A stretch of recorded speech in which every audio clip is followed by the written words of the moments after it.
बिस्मिल्लाहिर्रहमानिर्रहीम। अस्सलाम वालेकुम नाज़रीन, अवां ॾिसो पिया दरिया न्यूज़। आऊं आहियां सुभान खोसरो। नाज़रीन, जेकाबाद जे ट्रेज़री ऑफिस में करोड़े रुपयनि जी करप्शन जो इंकशाफ थियो आहे। गुज़िरियल 14 सालनि खां इहो जेको सिलसिलो आहे इहो जारी आहे। हाणे अकाउंटेंट जनरल पारां एंटी करप्शन जे चेयरमैन खे बाज़ाब्ता तौर ते हिकु लेटर लिखी करे इन सॼे मामले खां आगाह कयो आहे।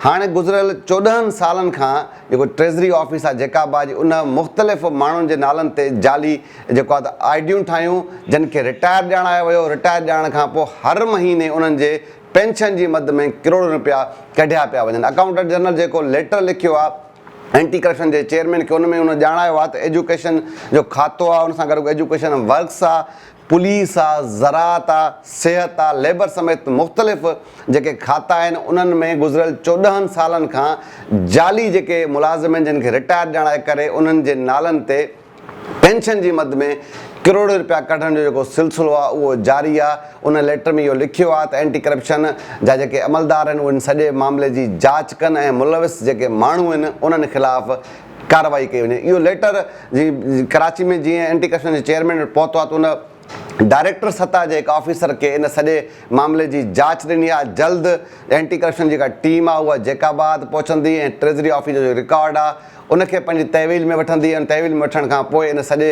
मामले जी जांच शुरू थींदी। हाणे एंटी करप्शन जे ऑफिसरनि लाइ इहो इम्तिहान आहे, छाकाणि त गुज़िरियल 14 सालनि खां जेको इहो सिलसिलो आहे इहो जारी हो। उनमें केतिरा ई ऑफिसर, सिर्फ़ु ट्रेज़री खाते जा ऑफिसर बि चयन थिया हूंदा, हेठि सतह जे जेके मुलाज़िम हूंदा उहे बि चयन थिया हूंदा। उन सां गॾोगॾु इहो कीअं मुमकिन आहे त सिर्फ़ु रुॻो ट्रेज़री जा ऑफिसर मुलविस हुजनि, उन्हनि ई रुॻो जाली अकाउंट ठाहिया हुजनि ऐं करोड़ रुपया अकेले सिर कढी हड़प कंदा हुजनि। इहो मुमकिन ई न आहे, छाकाणि त एजुकेशन जो खातो आहे उनजे जेको ऑफिसर हूंदो ज़िले सतह जो, उनजी रज़ामंदी खां सवाइ इहो जाली अकाउंट कीअं ठहिया हूंदा, उन्हनि जूं सयूं थी हूंदियूं, उन्हनि जी रज़ामंदी शामिल हूंदी, उन खां पोइ वञी करे हीउ सॼो सिलसिलो थींदो। अहिड़े तरीक़े सां जी पुलिस आहे, ज़ाहिरी ॻाल्हि आहे उनजे SSP सतह जो ऑफिसर हूंदो, अकाउंटेंट सतह जो ऑफिसर हूंदो जेको इन सॼे मामले में मुलविस हूंदो। उनजी रज़ामंदी सां जेको आहे पुलिस जे कंहिं मुलाज़िम खे रिटायर ॼाणायो हूंदो ऐं उन खां पोइ उनजे नाले ते जेको आहे जाली जेका पेंशन आहे उहा कढी वई हूंदी। अहिड़े तरीक़े सां ज़राअत आहे, सिहत आहे, सभिनी खातनि जा जेके ज़िले सतह जा ऑफिसर हूंदा उहे ज़रूरु इन सॼे मामले में किथे न किथे ज़रूरु इन्वॉल्व हूंदा। हाणे सुवालु इहो आहे त गुज़िरियल 14 सालनि खां इहो सिलसिलो हले पियो। जेके ऑफिसर आहिनि उहे अलाए केतिरा तब्दील थिया हूंदा सभिनी खातनि जा, अलाए केतिरा SSP तब्दील थिया हूंदा, केतिरा एजुकेशन जा जेको ज़िले सतह जा ऑफिसर तब्दील थिया हूंदा। अहिड़े तरीक़े सां सिहत खाते जा जेका ऑफिसर आहिनि ज़िले सतह जा उहे तब्दील थिया हूंदा। हाणे एंटी करप्शन जो पंहिंजी जाइ ते इहो हिकिड़ो इम्तिहान बि आहे ऐं आहे छिरकाईंदड़ ॻाल्हि त गुज़िरियल 14 सालनि खां कीअं दीदा दिलेरी सां जेको आहे त जिन माण्हुनि जो वजूद ई न आहे उन्हनि माण्हुनि जे नालनि ते अकाउंट ठहिया, उनजे नालनि ते पैसा निकिरनि पिया।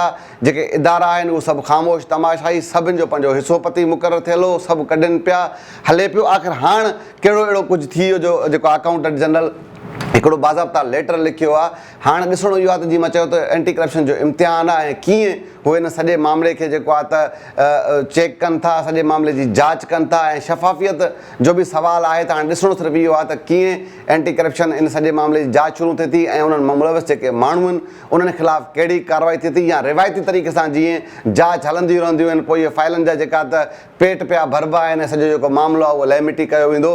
असां इन सॼे मामले ते नज़र आहे ऐं कोशिशि कंदासीं त लम्हा ब लम्हा जेका अपडेट हूंदी उहा तव्हां सां शेयर कयूं ऐं जेके मुलविस माण्हू आहिनि उन्हनि ख़िलाफ़ु कार्रवाई थियणु घुरिजे त कीअं उहो रियासत जा, मुल्क जा, आवाम जे टैक्स जे पैसनि खे कीअं दीदा दिलेरी सां जी चइबो त दिले बे माल गनीमत दिले बे रहम ऐं उन्हनि कहिड़े अंदाज़ सां इन सभिनी शयुनि खे हड़प कनि पिया। उन्हनि माण्हुनि ख़िलाफ़ु कार्रवाई थियणु घुरिजे। कीअं जेके हक़दार माण्हू आहिनि उन्हनि जी हक़ तलफ़ी थिए पई।